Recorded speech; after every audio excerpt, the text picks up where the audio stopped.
Hello everybody, back here again for a vlog a day, and today is Thursday the 22nd, and today was a lovely day. Hot, on so many levels hot, rainy, but gorgeous day to be alive. So got this morning a little earlier than I wanted to, nothing real major, but had to get up, get the puppy in, so I'm up by 5:30.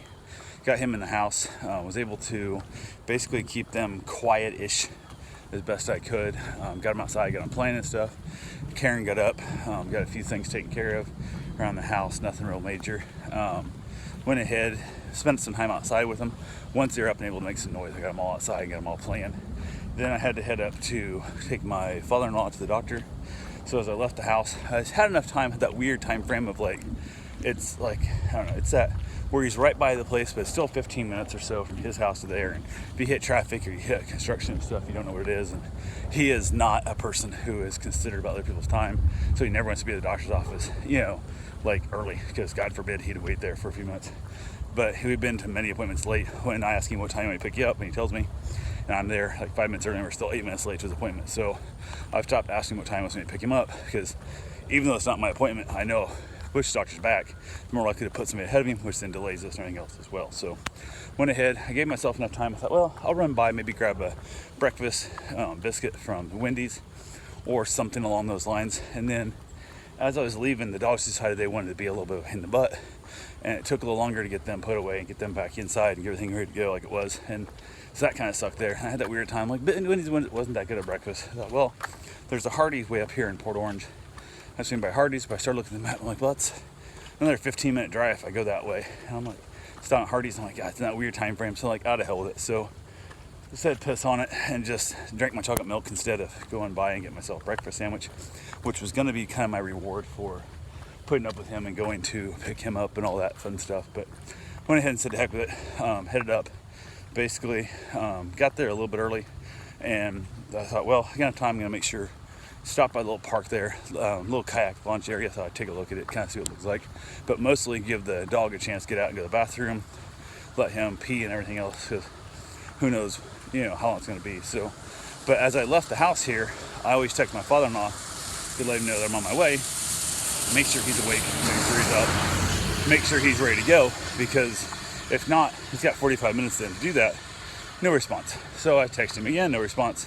Called him, it's going straight to voicemail, which tells me that his phone's dead, or turn the damn thing off again like an idiot, or who the hell is where it's filled up. It's just had to be missed calls. It goes straight to voicemail now, which I don't know if a phone does that anymore or not, but I'll have to find out because I haven't done that research a long time. But I'm like, great, what the hell's going on? So I don't know if he's awake or not. So I kept texting him, kept calling him, kept texting him, kept calling him.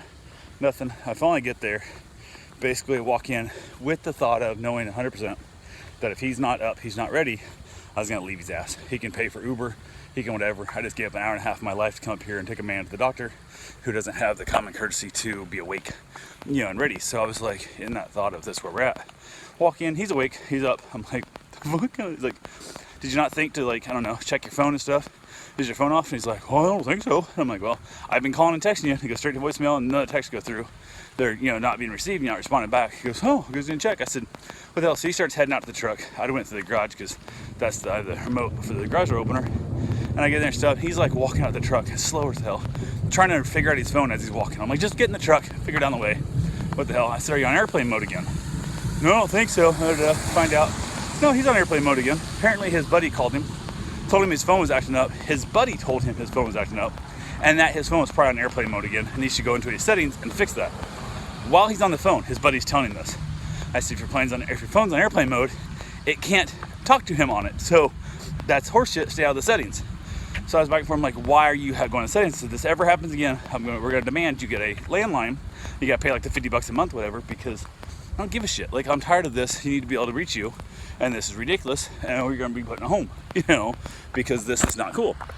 So he basically gets it figured out. He's trying to get his phone figured out, and I went through, changed the settings, went into airplane mode real quick, turned his phone back on, and then of course all the phone calls come through, all the text messages and everything come through, and it's that whole concept of, also, I'm coming up here to get you.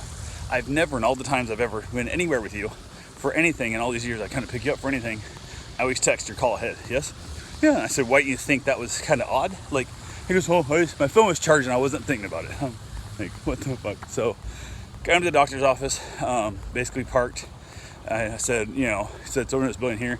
He goes in the wrong door. Good, turn around, come back to the right one. He's in there about a half an hour or so, not a big deal. There's no shade in the parking lot. So I have to get out of the truck, so I'm dying in the truck. Because the truck doesn't idle well and air conditioned spectacularly. So went ahead and shut the truck off. Me and the dog went for a walk. Started up a cigar, walked around the building a little bit. There's some shade in the back of the building and stuff. Ended up finding a little spot back there on the retaining wall. We sat out on the retaining wall, having ourselves a nice little time, waiting for him to get there. Watched the man walk out of the appointment. And I'm like, I kind of see now stuff. And he calls me and says he's done. So went ahead, was able to go down and pick him up. He wanted to stop by a Subway on the way back. He also had to run by the pharmacy, which part is like, if you talk about the pharmacy, I could have went out that way at the appointment, but okay, no problem. So stopped by a Subway sandwich shop, and he heads in, comes back out with a sandwich. Not even like, hey man, would you like a Subway sandwich? Or, a nice thank you for driving me all these appointments, dozens and dozens of appointments and stuff. And nope, doesn't offer. He wanted a cookie, nothing. Nope, just goes in, gets his sandwich. Don't give a shit about me at all. So that was kind of annoying. Went to the pharmacy, got the prescription filled, headed back home. He said, thank you for taking me to the appointment, but kind of, I don't know, offer somebody if you're going to the gas station and you're on a road trip. Hey man, can I grab anything while I'm in there? And Hal might have said, hell yeah, I haven't had one of these in forever. Here's $5, grab it for me, whatever. Or just make the offer, make the damn offer. But nope, no offer, no nothing. So got him back home, headed back home myself. Got the dogs here, we all got outside. Had the Bruce and stuff, got him out, ran him around a little bit. Tried to look at a Jeep that's for sale. The guy just doesn't seem to want to make an appointment to see the Jeep. It's ridiculous. I have no idea what it's about. So I tried it multiple times. My wife kind of wants it, but who the hell knows. Went ahead from there, hung around the house for a little bit. They finally came and basically picked up Van. Shouldn't say finally, I mean regular time. But he came and picked up Van. I got my running stuff in, got my exercise there. Got home, got a shower. We hung out in the evening. We were basically chilling around.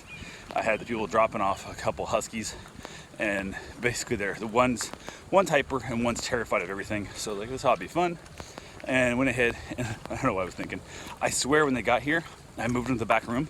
So I went to take the dogs out in the backyard, and the owner's still there, and they were all worried about the woman's freaking out that she's leaving the dogs alone, and she's terrified they're going to be scared, and they're going to be hurt, and they're going to realized I put the dogs in the backyard to the bedroom. So I was like, shit. They had met Bruce before, but not Kiki, the little one. I didn't want to take a chance of hearing any barking and crap going on.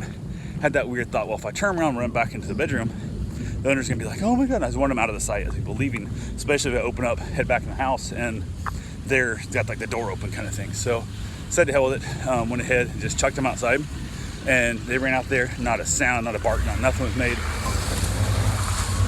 Left the little female on leash because she's so scared of everything. I was afraid she would, just run crazy. Wouldn't be able to even get her to come back to the house. Sometimes I've had dogs that have done that. They freaked out so bad they won't even go back in the door because part of it, I think they just don't know where the door is back to the house. So, but went ahead and left her on leash. Hung out there. Everything went well. They left. Dogs got along fine. Sent them a picture. Everything's going good. Everything was fine there. Got back inside. Dogs played some. Ended up chilling out a little bit. Ended up outside with a few of them. Left a couple of them inside to be lazy as we sit outside, had myself a cigar, went to head to bed, and then the stupid doodle and the male, the non-terrified one, would not stop playing. Like, oh my God. They chased each other around the house, and they basically humped each other, and they had a hell of a time and just would not stop playing. They were wrestling and just having a good time, barking at each other and stuff, to the point that I'm like, I gave them time. I'm like, dude, chill the hell out. You didn't, could have done this outside where you wore yourself out, but they wouldn't. So I finally had to separate them. I shut the door to the bedroom, left a little doodle in the bedroom with me, left Bruce and the other male outside in the living room, had the rest of the house actually. Went fine, finally got to sleep, and everything that comes along with that, but they just would not stop playing. They had so much fun, which is so sad because the couple, other than the woman, doesn't let her dogs be around hardly any dogs at all, and her dogs are good dogs. They're just need a little bit of exercise and discipline and that calm, assertive energy. So anyway, that's all I got for right now. I will talk to you guys tomorrow. Have yourself a safe and wonderful day. Thanks for watching.